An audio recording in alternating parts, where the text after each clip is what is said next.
Today on Lynn's Warriors, we are joined by our dear friend. We just love her so much. One of the most respected former federal investigators in America, Jennifer Coffindaffer, a former FBI special agent with, I'm going to say it, Jen, decades of experience. Be proud of that. I say that's something to be proud of. Really investigating all kinds of things, organized crime, violent offenders, gang activity, and national security matters. Jen has become one of the most recognized independent voices breaking down the crime stories dominating the headlines today, from suspicious deaths and investigative failures to online exploitation, trafficking networks, high profile murder cases. Jen brings the perspective of someone who understands how real investigations work behind the scenes. We are going to talk about some of the biggest crime stories gripping America right now, including ongoing, shocking, ongoing investigations that seem to be like Nancy Guthrie. Just, I don't know what happened with that, but we'll talk about it.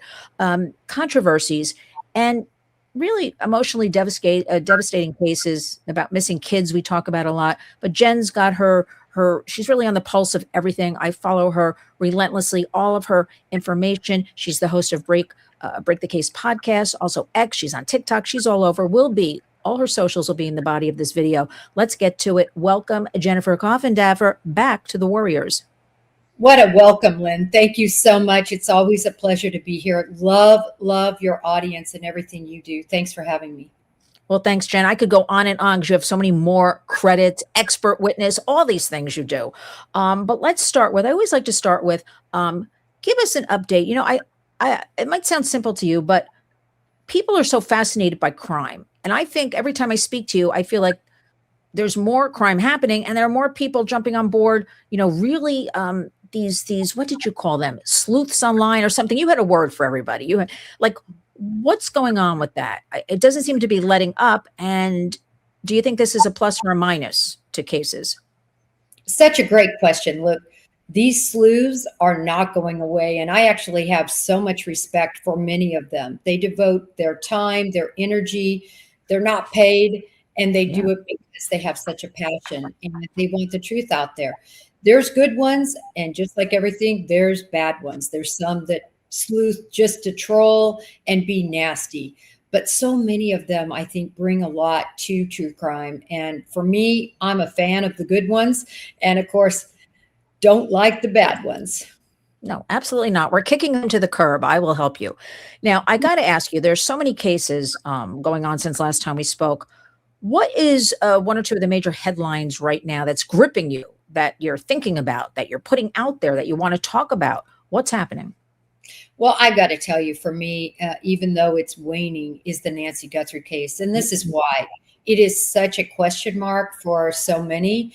And it's gone way beyond a grandmother that was taken, that is Savannah Guthrie's mom. This is really a case that touches all sorts of different buttons from an investigator's lens. I am all over this case because it, to me, is so intriguing. Yeah. And it just turned, I think, yesterday or so, like 100 days. It's basically 3 months. Break it down a little bit, Jen, for us, because again, you're on top of it, but I feel like all of a sudden nobody's really, well, you are, but where's, other media and things like that talking about this? Or is she just gone? We're going to forget about her? Like, what? Her daughter goes back to work. Now, I'm not judging. I'm just saying, what do you think? What do you think happened here? It just seems like such an unfinished everything. Yeah, that's so true. We're on day 108, as you said, just very 108. Recently. Oh, my goodness. Yep, flip the dial past 100 up. This is where we're at. We have DNA, we have a hair that has been now transferred to Quantico, and I think likely more DNA that they're not discussing. We also know of a mixed sample, but that has at least 3 profiles. That is unable to be to find the donor at this point. It's just not going to happen because they don't have the technology. But that hair is very interesting. They obviously can do something with that, like the Rex Heuermann case. But this is the rub, right? Hairs are transferable. You go to the grocery store and you could have a hair on the bag, and then the bag gets put on the counter, and then you wipe it, and then now it's in the laundry room, right? So the transient nature of hairs, I'm just cautiously trying to say, let's be excited about it, but I'm very cautiously excited about it. Then they're reviewing all the video during this time frame to see if there's any vehicles that were in that area, but it's problematic because the lighting there, it doesn't exist. It's pitch black, and so it's very difficult for these Ring cameras and cameras to pick up a vehicle at that time of night. Then we also have, to me, the biggest clue is the porch guy video that really law enforcement was lucky to get. That came forward on day 10. It took Google scientists, the people who actually run Google, along with the FBI, to extract that from layers and layers of information and data, because she didn't have a subscription. So they had to go at it a completely different way. But at least we have some footage, which I think is really imperative. So that's the number one clue in my book, because I think somebody knows who he is. Look at Lynn. If that were your husband or your son, you would know that that's him. It's just somebody's not coming forward. Of course. I mean, somebody knows something, or there were other people involved, right? What happened to those? A couple of times there were like, oh, we have leads, or there's police activity, and they were going to somebody's house one night, and that just all went away? Or do you think they're holding back information? I mean, your years of investigating behind the scenes, do you think they're actually holding back any kind of information, or do you think they're really just kind of at a loss? It hasn't been handled correctly, and here we are. Well, the first two enforcement actions, I believe, were based on lookalikes, right? People that, if you put a mask over them, resemble porch guy. And so then you had information come in, and they followed those with a lot of fervor, and they didn't pan out. So I think those are done. As far as new information and where we're at, look, I believe strongly, as actually Sheriff Nano said, they've known the motive from the beginning. And Savannah talks about it in her interviews, that essentially this was a kidnapping. It was a kidnapping for ransom that went bad. And it went bad early, and the ransom wasn't real, meaning they were never going to get any money because they never had true proof of life. But boy, they don't mind torturing that family with sending out those notes. Yeah, I have to ask though. So exactly, perhaps a kidnapping gone bad. Maybe Nancy had a heart attack or something. Is that the lines you're thinking? Maybe something happened to her when she was being kidnapped, being taken somewhere, they just dumped her somewhere. Like what do you? I mean, we pray she's alive somewhere, but it doesn't seem likely, right? She would be at her age and medication and her heart and all that. But do you think something like that happened, that she maybe died on them, these kidnapper person, and they just dumped her somewhere? Like, what do you think? Well, that pretty much lines out to what I really believe. I think likely a medical emergency. Look, when you have somebody come in dressed up in a mask, hovering over your bed, taking you out without your shoes, in your pajamas, whisking you out, doing something that at least caused her to bleed. Also, I believe that is expirated blood that we see out there because of the mist nature of it. So internally, how did they treat her? I think it was probably extremely rough.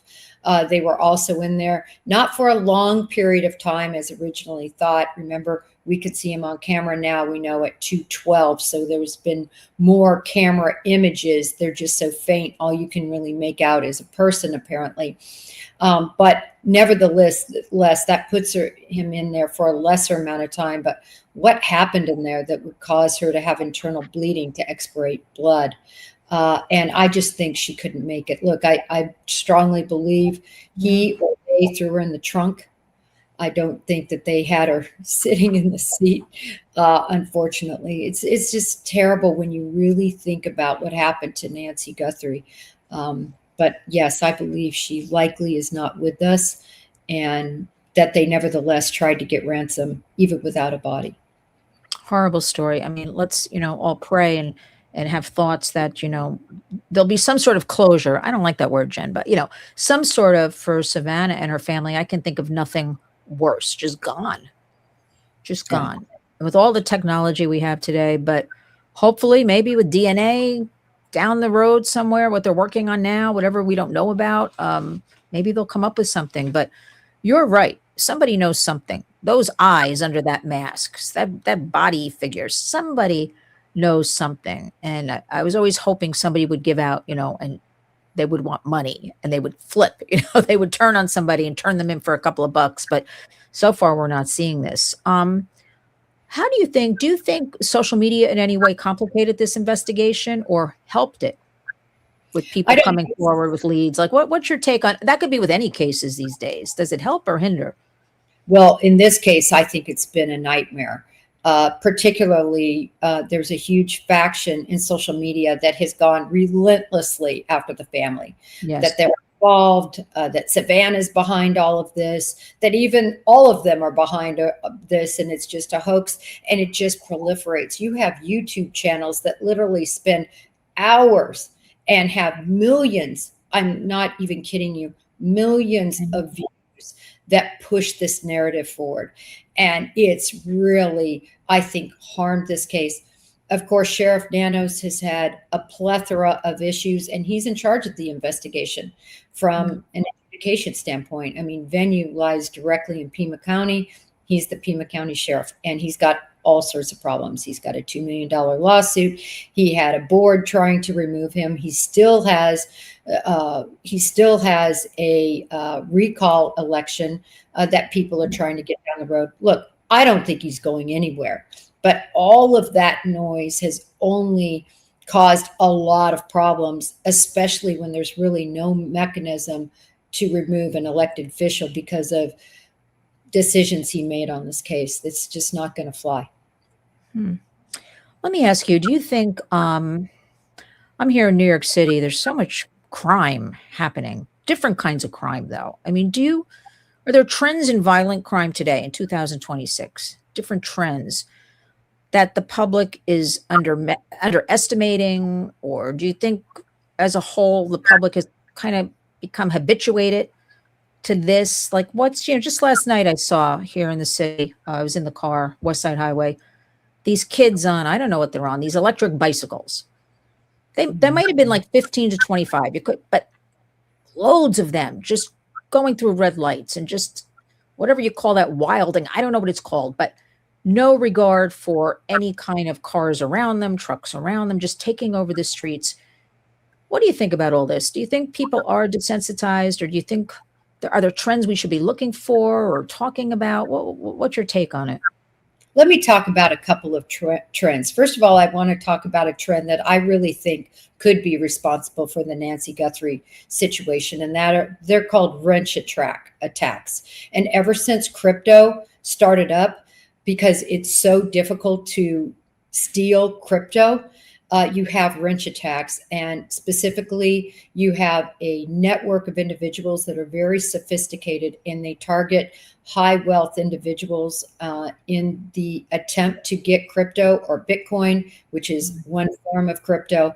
And they use extortion, they use beatings, they enter your house, they kidnap you, and it's very organized. And I'm not sure how many people really understand that wrench attacks are happening, and they're happening more and more often. There was one that actually happened on January 31st, the day before the attack happened against Nancy Guthrie. 2 kids in California, teenagers, never knew each other, likely met on the dark web, were recruited, went to Scottsdale, Arizona. They were given $1,000 seed money, break into that house. Well, I shouldn't say they break in. They used a ruse to get in. They get into that house. They bind and beat these high dollar individuals trying to get Bitcoin information or crypto information to transfer 66 million to accounts held by the people holding their puppet strings. This is happening, and this is something I'm really on top of and trying to educate people about what's happening. In other words, high wealth, high dollar individuals and people with cryptocurrency, they need to be extra alert to these types of situations. The other thing I wanted to talk about, to your point about these teenagers, look at the last 2 major shootings that have happened in this country. They were just yesterday. You have the mosque in San Diego, who was responsible for 3 deaths, 2 kids, 2 teenagers that shot them, killed themselves, stole their guns and things to perpetrate the crime from their families. They were obviously extremely troubled teens. And I'm going to call this movement the nihilist movement. They ended up then taking their own lives. They were obviously homicidal and suicidal. And then look at what happened in Austin. You have 3 teens. One as young as 15, and I've heard the third was 14 years old, that are stealing vehicles. I mean, they don't even have licenses, at least a 15-year-old and a 14-year-old don't. Stealing vehicles, stealing guns, and then going out and randomly shooting fire stations and things. So these nihilists, what they believe is nothing really matters. And you combine that with their thoughts of possibly being persecuted, and they take it out and they become homicidal, and parents are not paying attention. And we've got a real mess on our hands with that. Yeah, I agree, Jen. I actually did a piece today. I was doing some research on the nuclear family, right? And then it kind of led into the nuclear family. There's parental autonomy and primacy, but because of the last couple of decades, really the internet, right? Social media, the platforms have taken over.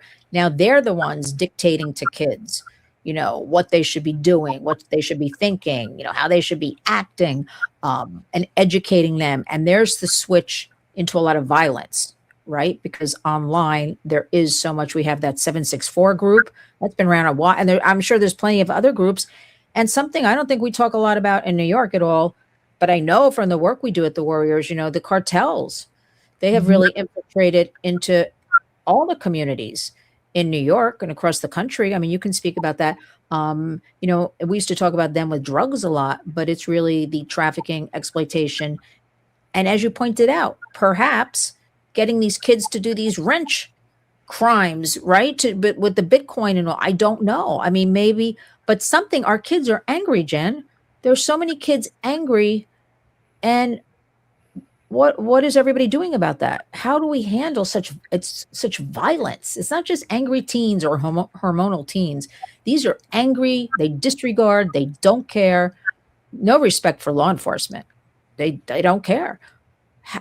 What can we do about this? How can we change the tide before it's totally gone with our young people?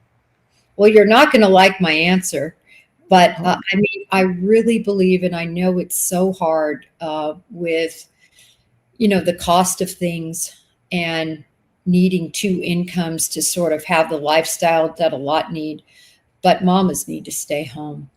I like that, but I like that answer. I like that answer because I actually get a lot of pushback on that, a lot of slack. I'm going to say at my age now, Jen, I'm so much smarter. Children need a mother in the home. I'm sorry. We need to eat meals at the dinner table together. A presence.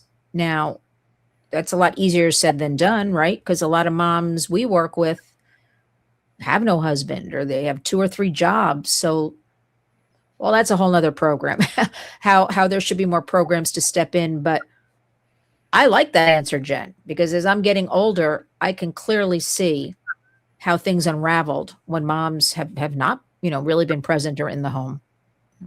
And I don't want to be hypocritical. I had children very late, and got married very late. So fortunately, I was able to have a huge part of my career without having a family to, pull. But certainly the second part of my career, the last probably 10 years of my career, I had children involved. And, it was difficult. It's always very difficult. And trying to find a nanny that really is more like a mom, somebody that doesn't have children and doesn't have anything else on the outside.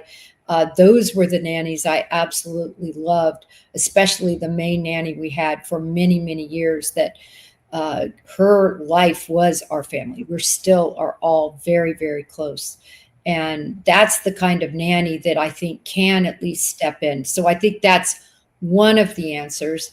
But the kids, even if you're not around 8 hours a day, they have to know how much you care.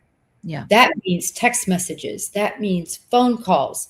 That means the nanny, mommy's on the phone at every lunch break, several times a day, that the first thing you do when you hit the door, you drop everything and you roll around the floor with your kids. It's going to take that for them to feel that love and inclusion, and tough love, I think. Sorry, you're not getting a phone until you're 14. Sorry. Yeah. I'll get you a pager so I know where you're at and you can call me, but you're not getting a phone. Yeah, Jen, I'm on the same page with you about everything. I mean, I just the work we do, we clearly see this, and I feel like it's our job to talk about it, to other moms and dads too, and let them know. Everybody's so busy with their lives and just trying to put food on the table and pay rent and mortgage. Like these things are just getting overlooked, but we're seeing all the horrors really playing out these days. Who I think about all the time, Jen, and I think about you when I think about him, and I think about him a lot, is Sebastian Rogers. Mm-hmm. I talk about, and you talk about, lots of missing kids, but there's something about, and I always bring him up, I think, to you, there's something about Sebastian Rogers, just no answers, just gone. Another kid just gone. Anything about, I see nothing about him. Anything? Nothing. There's nothing about him.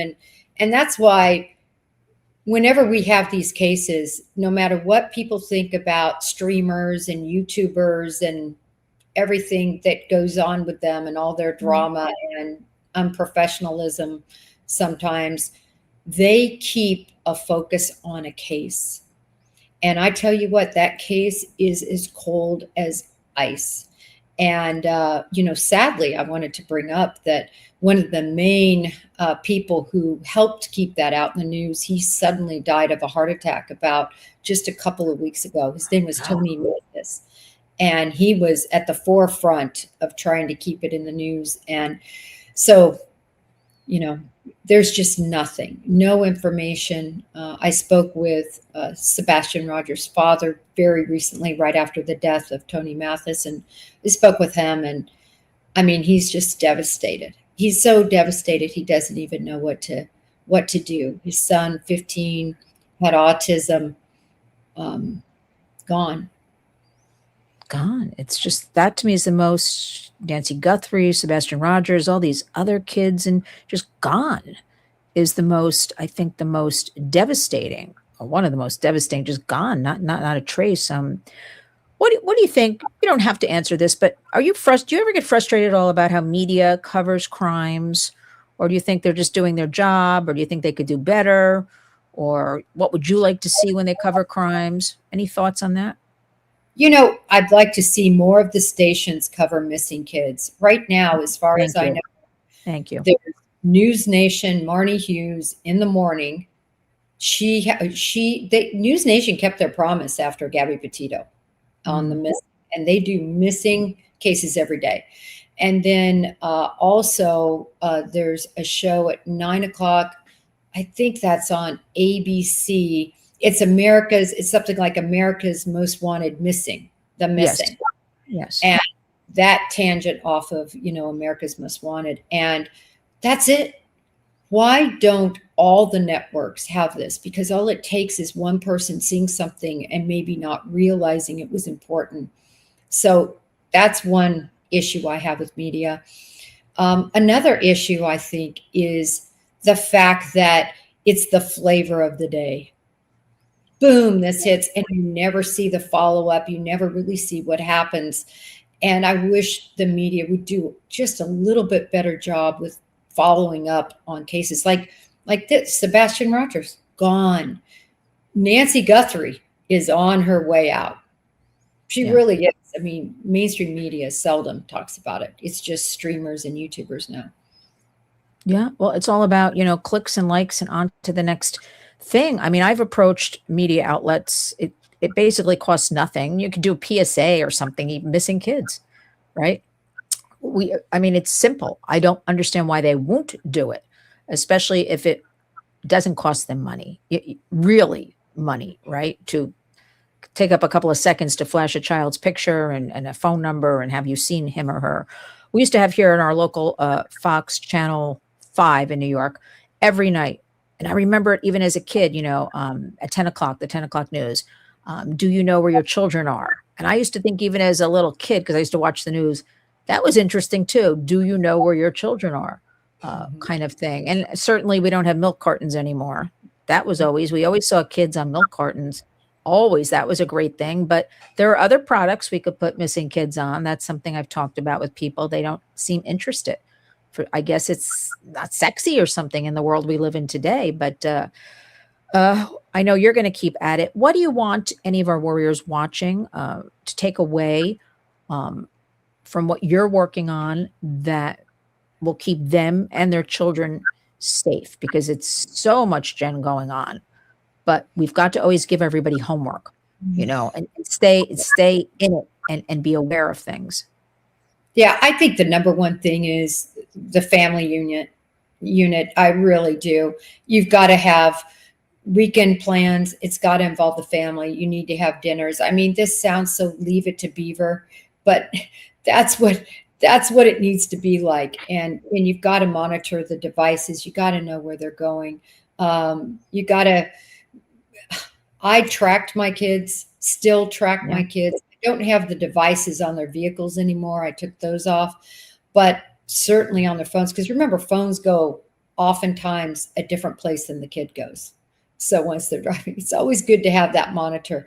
One thing that I think is huge, a lot of people are gun carriers. I know not so much probably in New York. You got to keep those guns locked up. Nobody should be able to get to your gun but you. That means it needs to be locked where nobody knows the combination and nobody can get to it. All these cases we're covering, it's because the kids had guns at home that they were able to get their hands on, which is just never, ever should happen. So a couple of things there. I did have a couple of cases that I just wanted to touch on because they're huge in the news and they're huge on my radar if we have time. That was my next question. I was actually going to say, what's on your radar? You stole my words. That was actually what I was going to say to you. Luigi Mangione. Luigi Mangione, who you all, this is New York. And look, I'm just going to come out and say it because I just shoot the way. Say it, Jen, say it. Say it. Why in the world is our New York and the federal government using millions and millions and millions of taxpayer funds to simultaneously adjudicate the case of Luigi Mangione? It's absolutely ridiculous. The federal authority in this case is prominent because he crossed state lines to get there. He crossed state lines to leave. I understand the work and how much this case meant to the city of New York, but this is a federal case, and this is the big thing I want to bring out. There was a recent New York justice, I believe it was just yesterday, that said the backpack and its contents are not coming in. So what is that? That's the magazine full of the bullets. That's the computer thumb drive, if you will. That's the chip that's not coming in. So everything that was on his computer, his passport is not coming in. Anything in that backpack is out. But guess what? This decision was made prior by the federal government. They saw it adjudicated in terms of that backpack. And the federal judge said, it's all coming in, every bit of it. So now, especially, why wouldn't you adjudicate this in federal court? And then if it falls apart, fine, New York, pick it up. There's nothing stopping you. But this is really something in my craw right now because of the millions and millions of dollars. And you know what it's all just about is, to me, it's publicity. I don't even know what to say. And I don't even know what I'm going to add. How about the women hanging out? And they've got signs and they're wearing his face on T-shirts and talk about youth that are turned around or something. Horrible. And it's even more horrible, Jen, because where that happened is right down the street from me. So I walk over that sidewalk so often, and I always say to myself, there's not a flower here. There's not anything. There's not a candle in this space. There never was. There's no people just walking over the sidewalk, just right? There's a park across the street that he ran through and he supposedly was getting away. And I still question, why was he standing there that early in the morning in the dark? How did he know Brian would be there at that moment? There's many doors at that hotel. How did he know he's coming out of that door? I have a lot of questions, but just people go about their business. And I just look at that sidewalk almost every day when I'm walking over it. And then I see these women that have posters with hearts and they love him and he did the right thing and chanting and all that. So a lot of questions, Jen, with that case, right? A lot of questions. Look, this guy was a very smart kid, very well educated. I believe he was valedictorian in his high Yes. school class. He went to, as I recall, Dartmouth. I'm Definitely. not 100% going to say off the top of my head. I know he was smart, valedictorian. I'm not Yeah, sure if it was Dartmouth. I have to check that. I think Dartmouth. Look, this kid was smart, and the only thing he didn't have was an exit plan. He had this all down. He went early. He surveilled and surveilled, and he made sure he had his target all lined up. He was right there hiding behind that car. I mean, it's on video. So he's, cloaked in the presumption of innocence. But I'm just saying we have it on video. So I see him shooting the man. I don't know. I mean, I know what you're saying, but do you think Jenny was going to hide behind the car all day? Like when daylight came out, like seriously, he was just going to hide out until he saw him all day. What was he going to do? Do we know? Oh yeah, he had a very specific conference he was going to be speaking at. Brian Thompson, Yes. who was his victim, the CEO of United Healthcare, and this was a very well publicized, by the way, conference that you could see anywhere. And actually, I put on my page this conference and how obvious it was where he was going to be. So it didn't take any, great data mining to find it out. And then once he had it, he went for it. He knew when he would be there to speak, and he a little bit early, waited on him. He knew exactly the hotel he was going to be in. So he did a good job. Like I said, it was his exit strategy that was problematic. I think the cathartic nature of what he had just done and everything, he didn't think about, ooh, geez, where am I going after? Altoona, Pennsylvania? It's kind of crazy. I mean, who goes to Altoona? Well, I'll just leave that. I don't know. I've never been there. It's probably a fine place, Altoona, but yeah, caught in, what was he in, a Burger King, a McDonald's? He's caught in that play. But luckily it was employees, I believe, right? That recognized his eyebrows or something. They saw him on the news. So that was a good thing that somebody called it in or recognized him. I thought that was pretty good. Jen, what do you want to finish us up with? Oh, go ahead. I'm sorry. No, I was just going to say, and that is the power of mainstream and social media, Yeah. right? When you have that, those individuals recognized him and said, oh my gosh, I think this is him. And so without your face, without all of this out there, that's how you solve crime. It's a force multiplier. That's how you do it. I'll leave you with Alec Murdaugh. Another case. Oh, that case.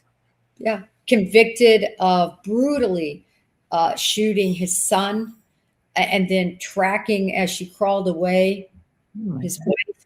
He was convicted of it, but the court clerk in South Carolina that was on that case had written a book, and I think a guilty verdict was probably very important to her.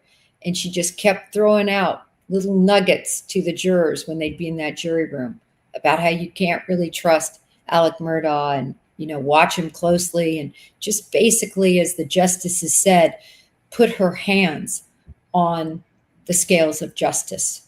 And they called it extremely egregious. So 2 murder verdicts vacated, and he's going to be retried again. And now they might be seeking the death penalty, which I think is exactly what they should do. But it's unbelievable, isn't it, Jen? It's just, I mean, I don't know. This stuff, actually, you couldn't write these, if you're writing a screenplay, these kind of things unraveling. Let's finish up with, I think, despite all of this, everything we've talked about, and we could talk for hours, I still think there's a lot of hope out there. I Yeah. think by you saying, let's get back to families, because I say it all the time, go out for a walk with the dog, go out and play in your backyard. Guess what, Jen? Across the country, there's a lot of that happening. You just don't hear about it. There's a lot of what we call pencil to paper happening in schools. They don't want the Chromebooks.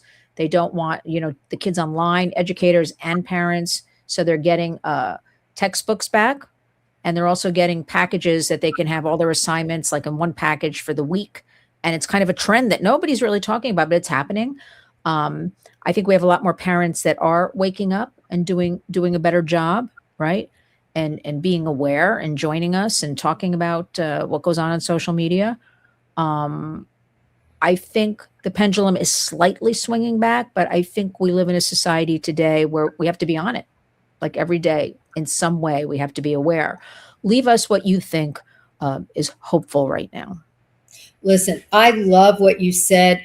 All we get to hear about are the horrible tragedies and Yeah. the terrible things that are happening, when the reality is that 90% of America, I don't know if that's the right percentage, but just let's say a great percentage is doing just fine, and they're making it. And I tell you, when I see the kids out playing in the, park, which I see all the time now, riding bikes, doing a lot of other things. I mean, that is happening everywhere. And I'm so glad you ended with that, because it's so easy to get caught up in the bad and the negative and, oh my gosh, can you believe this is happening?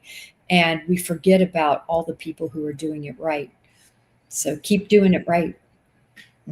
Jen, those are good words to end on. I want to remind everybody, as you pointed out, families, human stories. That's what this is all really about. And we at the Warriors always thank you, Jen, for you have an incredibly busy schedule, for jumping on with us, for sharing your expertise, for your voice, your narrative, breaking down, because there is so much thrown at everybody online, and different people just shooting their mouths off about things. They have no expertise. So we trust in you. And what we talk about, actually, Jen, saves lives. So we want to go where there's good information, right? Where there's good people talking about vetted information, critical thinking, critical analysis. So I just want to thank you again. I'm going to have, for our Warriors listening, all of your socials, because you do a tremendous job. Break the case. You're just talking to a lot of people. We thank you from the bottom of our hearts for always willing to come on, share, and we just adore you. And you're really our number one warrior. That's what I have to tell you. It truly are. Thank you so much. I can't thank you enough for the kind words, and thank you for having me. Of course, Jen, just promise me you'll come back and talk to me again soon. Anytime, you name it. Great. Thanks, Jen. Thank you.